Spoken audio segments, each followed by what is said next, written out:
Stalinism is alive and well on our college campuses, ladies and gentlemen, and it's spreading. It's spreading into our public classrooms. It's spreading into our culture in many, many ways, wokeism and so forth. It only goes in one direction. Allen West happens to be a friend of mine.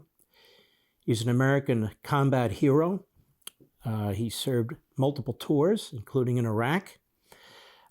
He's actually a brilliant man who's done an enormous amount of reading. He's got a master's degree. Whenever I talk to him, he likes to talk about things like Aristotle and so forth. I mean, he's really a cool guy. And so he goes to the University of Buffalo, where he's invited to speak. And obviously, he's a black gentleman. And he goes there to talk about how America isn't racist, and Black Lives Matter and others shot him down. They will not let him speak. Why? This is why. It's American Marxism. Free speech, freedom of association are not welcome in a Marxist environment. Conformity and uniformity of their kind is demanded in a Marxist environment. Let's check in. Go. Well, it's good to be with you, Will, and I'm part of the speaker group with the Young America's Foundation, and I go in and talk to these conservative students on these campuses about these many different topics, and this topic was about race and American exceptionalism. And prior to me even getting there, the posters that were announcing my coming were being ripped down, and I was on Fox and Friends early on Wednesday to talk about that. But, you know, I've been in combat, and of course I was not concerned, but I was concerned about the safety of the students that are there at the University of Buffalo. But the fact is this, y'all just had a segment talking about free speech. You know, as I explained to those students, I was born 61 years ago in a blacks-only hospital, and I grew up in the same inner-city Atlanta neighborhood that produced Dr. Martin Luther King Jr. My elementary school was right across the street from Ebenezer Baptist Church.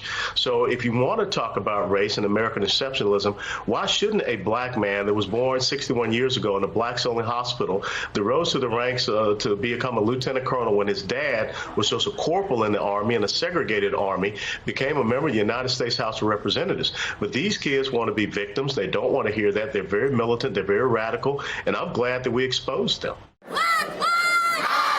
Tense moments at the University at Buffalo Thursday night. This is video from outside an event called America is Not Racist, Why American Values Are Exceptional, with Lieutenant Colonel Allen West. He's an Army veteran and politician, most recently serving as the Texas Republican Party chairman. We want to bring these dialogues to campus, which was one of the reasons we brought Allen West. Therese Purcell is president of UB's Young Americans for Freedom, the club that invited West. We think everyone has a right to express their opinion, so we purposely left half of the event to have an open Q&A for people who disagree to come respectfully ask him a question, and then we can engage in this healthy dialogue. There was some tension inside the event, but even more so outside. When West was finished, he was escorted out by police.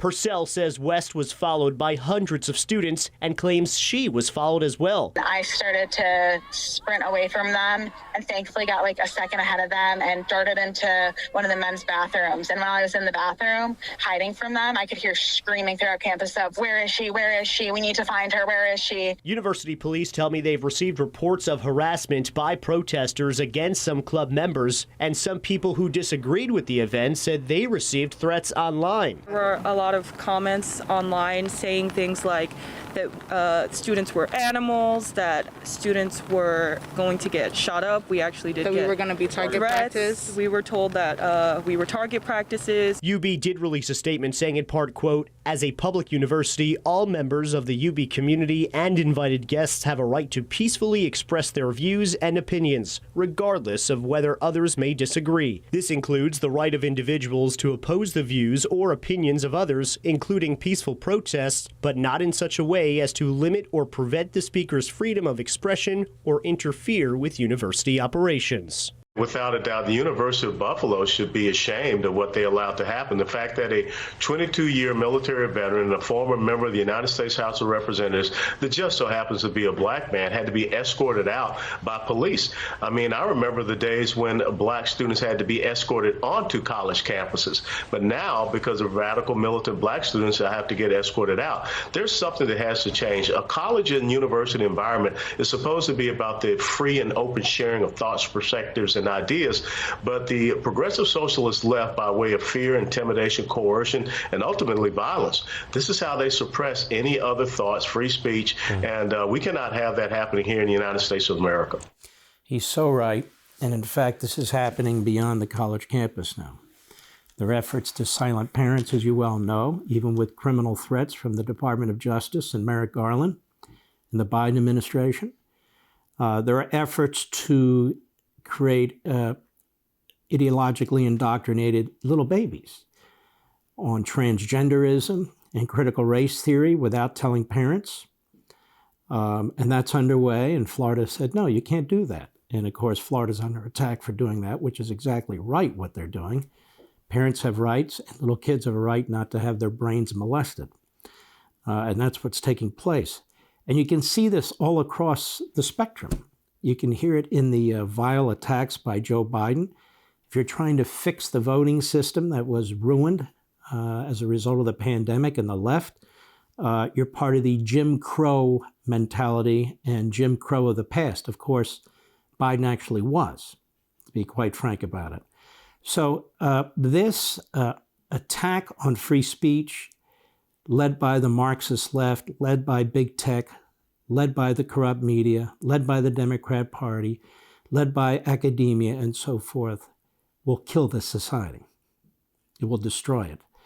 Because ideas have consequences, and they need to be debated among the population. So the best ideas are embraced and the worst ideas are eliminated. That's the nature of a civil society. Did that look like a civil society on that college campus there? People insisting that he not have the right to speak? If you don't want to hear what he has to say, don't show up. Want to see more Mark Levin? Go to LevinTV.com and subscribe now.